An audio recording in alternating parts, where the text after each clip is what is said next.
Hoje, não?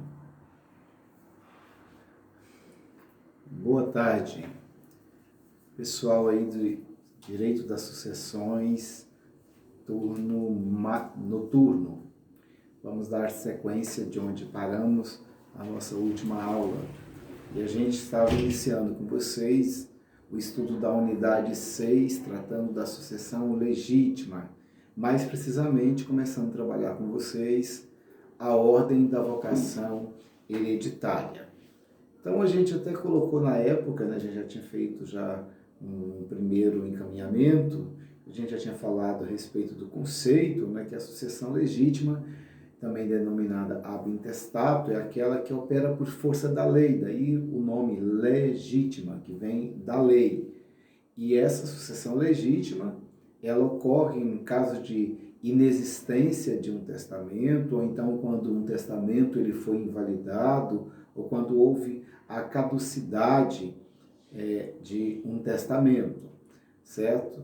O artigo 1786 do Código Civil diz que a sucessão dá-se por lei ou por disposição de última vontade, ou seja, nós temos aí a possibilidade de tratarmos de uma sucessão legítima, que é aquela que é disposta em lei, e a sucessão testamentária, que vai refletir a última vontade do autor da herança.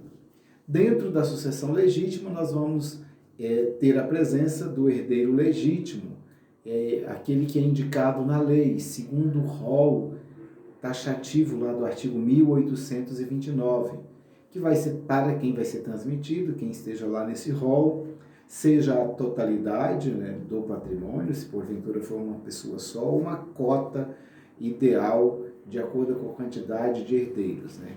Esses herdeiros legítimos, eles se subdividem em herdeiros necessários, né, e facultativos. Os herdeiros necessários estão dentro do artigo 1829, no inciso 1 ao inciso 3, que é reproduzido lá no artigo 1845, dizendo quem são os herdeiros necessários, né? Descendente, ascendente e cônjuge. Então, segundo o nosso código, né, quem é herdeiro necessário são esses três aí que estão nos incisos, o inciso 1º, 2º e 3º aí do artigo 1829.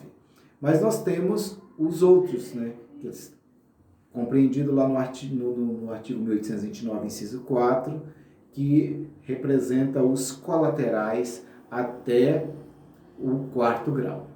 O artigo 1789 diz que, havendo herdeiros necessários, o testador só poderá dispor da metade da herança.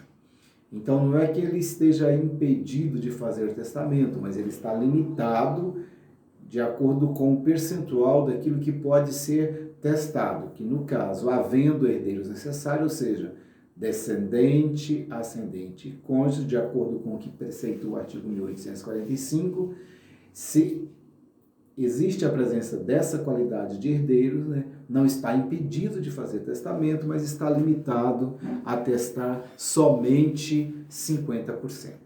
O herdeiro facultativo, que é herdeiro legítimo, também, são os demais herdeiros diversos dos herdeiros necessários, né, que está lá no inciso 4 do artigo 1829. E nós paramos o nosso assunto justamente a partir de agora, quando a gente vai falar a respeito da lei aplicada à sucessão, quando nós estávamos analisando com vocês o artigo 1787 do Código Civil, dizendo que regula a sucessão e a legitimação para suceder a lei vigente ao tempo da abertura daquela, ou seja, ao tempo da abertura da sucessão. Então, esse dispositivo legal, ele enuncia aqui um princípio fundamental do direito sucessório, que dizendo aí que é no momento da morte do decurso que se apuram aí os legitimados para suceder. Então, inclusive, isso está proposto para vocês lá no site, né, no sistema da faculdade, um exercício, né, que vai valer nota para a nossa primeira nota, a nota de P1, que justamente vai exigir de vocês a aplicação do artigo 1787. Né? Então a gente começa com vocês a analisar a ordem da vocação hereditária. Quando o autor da herança ele falece e não deixa testamento, vai ser aplicado a sucessão legítima, ou seja, quem vai herdar? Aqueles que a lei indicam como sendo herdeiros, de acordo com a posição do artigo 1829. No primeiro momento, lá no inciso 1, falando que são os descendentes, o segundo momento, ascendente, num terceiro momento, cônjuge ou companheiro, e, por fim, o colateral até o quarto grau. O chamamento desses sucessores, lá do artigo 1829, ele é realizado por classes, sendo que a mais próxima exclui a mais remota. Então, nós iniciamos chamando para herdar a classe dos descendentes. E dentro dos descendentes, a classe mais próxima vai excluir a mais remota. Então, se o autor da herança ele tinha descendentes, filhos, descendentes, netos, descendentes, bisnetos, quem vai herdar é a classe mais próxima do autor da herança. Então, primeiro é dos filhos, na ausência de filhos passa para os netos, na ausência dos netos para os bisnetos. Então, isso está muito claro, né? A classe mais próxima exclui a mais remota, de acordo com a dicção muito clara do artigo 1833, 1836 também do Código Civil.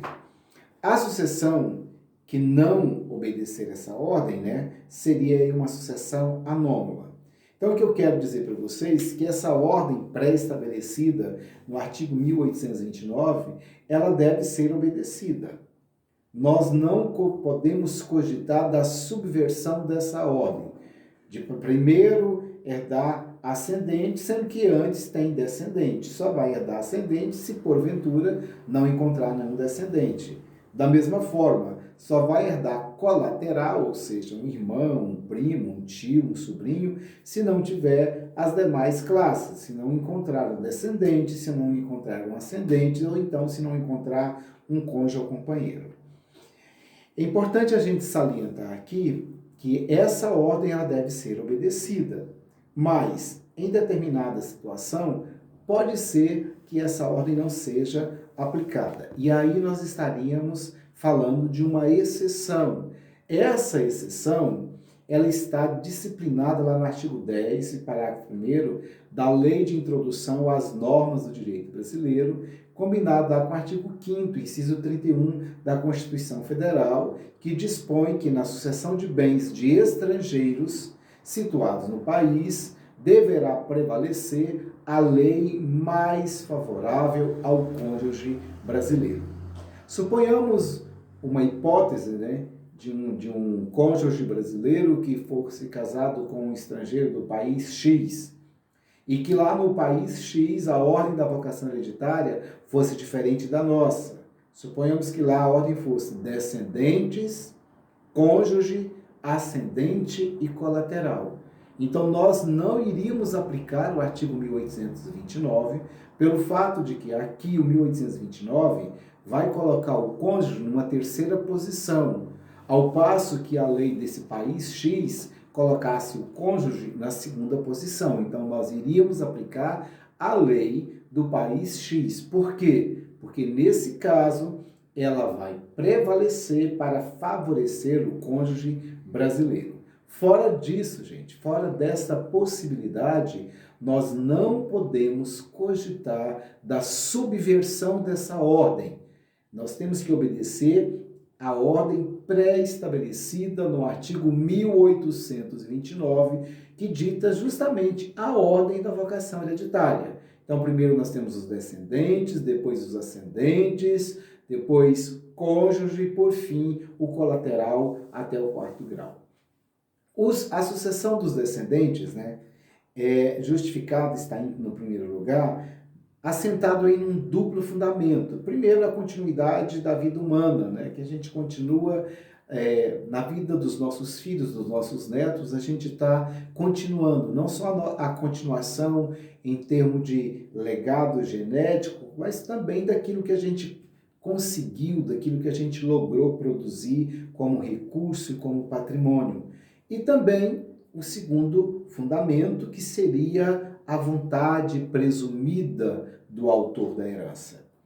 É intuitivo a gente pensar que se eu tenho filhos e se eu tenho um patrimônio, eu quero deixar para o meu filho e não vou deixar para o meu irmão, não vou deixar para o meu pai, eu vou deixar para o meu filho, porque ele está mais próximo de mim, certo? Então são contemplados primeiro os descendentes, né? Filhos, netos, bisnetos, né?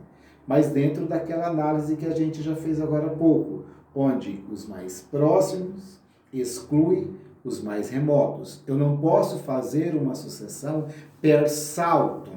Eu deixo de atender os filhos e vou direto para os netos. Eu primeiro tenho que esgotar a linha dos filhos, não encontrei nenhum filho, ou se eu encontrei todos renunciaram, aí eu passo para uma outra classe, que seria a classe dos netos, bisnetos e por aí vai. O artigo 1833 proclama o seguinte: entre os descendentes, os em grau mais próximo exclui os mais remotos, salvo o direito de representação, que a gente vai ver depois com mais vagar o Instituto da Representação com vocês, justamente quando estivermos tratando da figura do pré-morto. É um filho que morreu antes do pai, e esse filho também tem filhos. Então, aquela situação do neto herdando em representação ao pai, que é pré-morto, o avô, na herança do avô. A gente vai ver isso depois com mais vagar com vocês. Então, na falta dos filhos, os netos serão chamados, né? Mas somente se não houver filhos. O artigo 1835 do Código, ele também preceitua que na linha do descendente, os filhos sucedem por cabeça e os outros descendentes por cabeça ou por estirpe, né? Conforme se acha ou não no mesmo grau. Também a gente vai falar melhor disso quando tratarmos com vocês a respeito do direito de representação. Dentre os descendentes, né, o direito sucessório entre eles, né, é estabelecido num plano de isonomia. Há uma igualdade, não existe uma cota maior para um ou para outro. Se a gente estiver falando de sucessão legítima, pode ser que um filho herde mais do que o outro, mas para que isso aconteça, aí nós deveríamos também tratar, junto com a sucessão legítima, a sucessão testamentária. Porque o autor da herança, ele pode perfeitamente fazer um testamento de 50% do seu patrimônio, porque se ele tem filhos, os filhos são herdeiros necessários. Se são herdeiros necessários, de acordo com o que dita lá a regra do artigo 1845, né, ele não pode, o autor da herança, fazer testamento de 100%, somente da metade. Então, esse filho herdaria lá a parte destinada via testamento e também herdaria da parte da sucessão legítima. Só nessa situação, nessa condição, é que nós poderíamos ver uma desigualdade entre os descendentes, né? Mas na sucessão legítima não tem possibilidade de um receber mais do que outro. Há que se fazer a divisão igualitária. Preceitua lá o artigo 1834, dizendo que os descendentes da mesma classe têm os mesmos direitos à sucessão de seus ascendentes. A nossa Constituição, ela já estabelece uma igualdade entre os descendentes, né? Sem querer aqui perquirir qual é a origem desses descendentes. E a gente costuma brincar com vocês em sala de aula, né, que a Constituição ela traz essa isonomia, dizendo que filho é filho, não interessa a origem, não interessa onde ele nasceu, em qual contexto que ele foi gerado. Filho da mãe, filho da outra ou filho da puta. Filho é filho e não tem diferença. Posto que aqui a gente está tratando da herança do pai ou da mãe dessa pessoa. Essa filiação que não tem porquê ter razão de descrime. Todos devem receber na mesma proporção. Mais uma vez repito, em se tratando de situação legítima. E sucessão legítima, ela ocorre quando não tem a figura do testamento. Agora, analisando o artigo 1829, a gente verifica que a sucessão, ela dá, no primeiro momento, dos descendentes, mas não somente os descendentes. A partir da entrada em vigência do Código de 2002, nós temos o cônjuge numa figura bastante privilegiada. Esse cônjuge, ele começa herdando em concorrência com os descendentes, lá do inciso 1, depois ele concorre também com os ascendentes, lá do inciso 2, para depois ele herdar sozinho, lá no inciso 3. Então, o inciso 1 do artigo 1829 diz que, ditando a ordem da progressão hereditária, diz aos descendentes em concorrência com o cônjuge sobrevivente, salvo se casado com o falecido no regime da comunhão universal ou da separação obrigatória de bens, de que trata o artigo 1640, lá no seu parágrafo único, ou se o regime for o regime da comunhão parcial de bens, o autor da herança não houver deixado bens particulares, certo? Então, essa é a clara dicção do inciso 1 do artigo 1829, que vai tratar da sucessão dos descendentes. Agora, esse descendente, ele concorre com o cônjuge. O nosso código colocou justamente o cônjuge como herdeiro necessário, concorrendo com os descendentes e ascendentes, e não mais sendo excluído por essas classes, né? Em conformidade com os termos lá do artigo 1846, dizendo que pertence aos herdeiros necessários, de pleno direito, a metade dos bens da herança, constituindo a legítima. Mas aquilo que não for a legítima e que estiver dentro dos bens reconhecidos como bens particulares, esse cônjuge ele vai concorrer com o descendente. Então, o inciso 1 do artigo 1829, né, ele estabelece como regra a concorrência do cônjuge supérstite, ou seja, do cônjuge sobrevivente. Mas ele enuncia lá algumas exceções, né? Salvo se. Então, nós temos aí dentro da concorrência uma exceção, salvo quando casado com o regime da comunhão universal. Não pode cogitar de concorrência com os descendentes, o cônjuge concorrendo com os descendentes, né?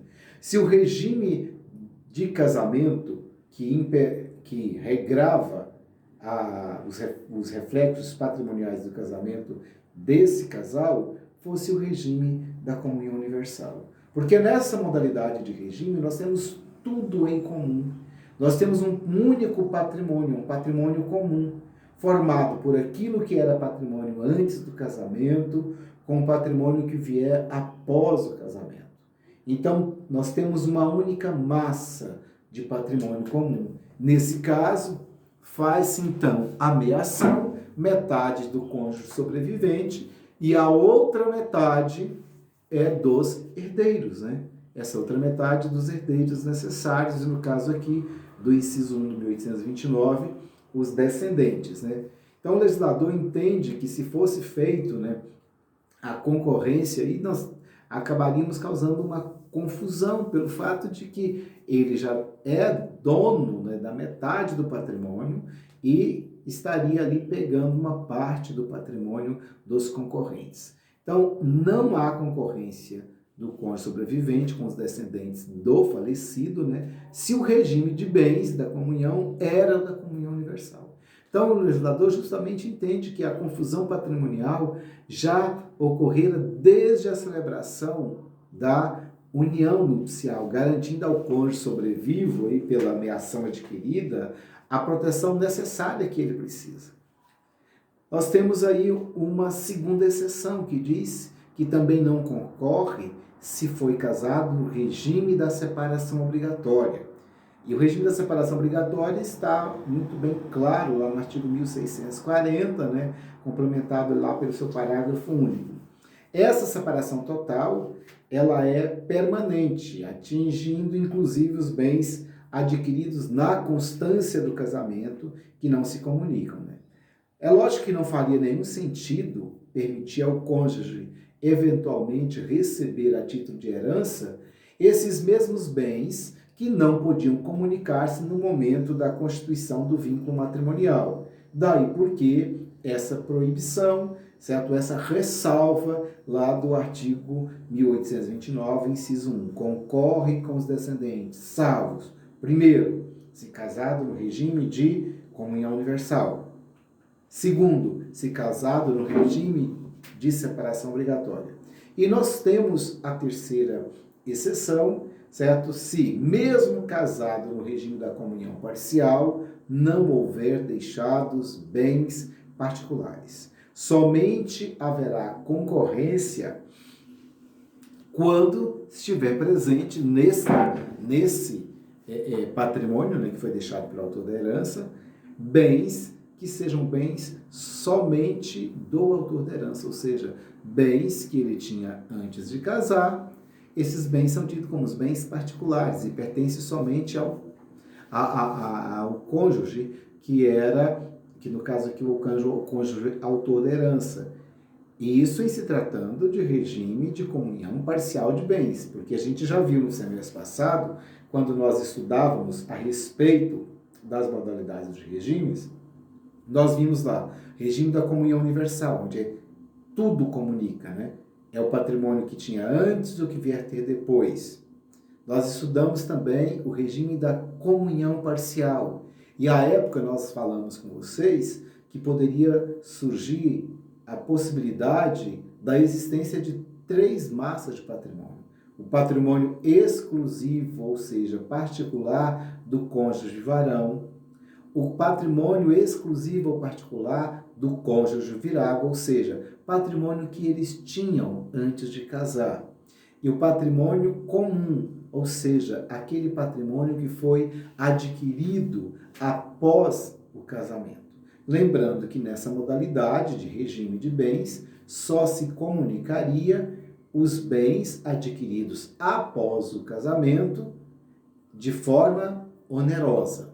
Então, se recebesse uma herança, uma doação exclusiva para aquele cônjuge direcionado somente a ele, que não tivesse sido direcionado ao casal, isso também é patrimônio particular, certo? Então, para que ocorra a concorrência com o cônjuge, é preciso que nessa modalidade de regime de comunhão parcial haja, certo? Essa qualidade de bens, ou seja, bens particulares. Não havendo bens particulares, o que nós temos é, num primeiro momento, fazer a meação, metade do cônjuge sobrevivente e a outra metade dos herdeiros, não tendo a possibilidade aí de falar em concorrência. Então, o que a gente verifica é que, para concorrer, é preciso a existência de bens particulares, ok? A primeira exceção não tem bem particular. A segunda exceção, porque é uma proibição da lei para que não comunique os patrimônios, né? Então não tem como concorrer. E a terceira exceção é justamente porque o regime é da comunhão parcial, mas não há aqui a presença de bens particulares. Todos os bens são bens comuns, posto que todos esses bens tivessem sido adquiridos na constância do casamento. Agora, acerca desta possibilidade de concorrência, é preciso a gente indagar: o cônjuge terá a sua cota calculada sobre todo o espólio ou somente com relação aos bens particulares deixados pelo falecido? Eu já adiantei para vocês aqui que deve ser somente em relação aos bens particulares. Mas alguns autores sustentam que a participação do cônjuge se dará sobre todo o acervo, em virtude aí do princípio da indivisibilidade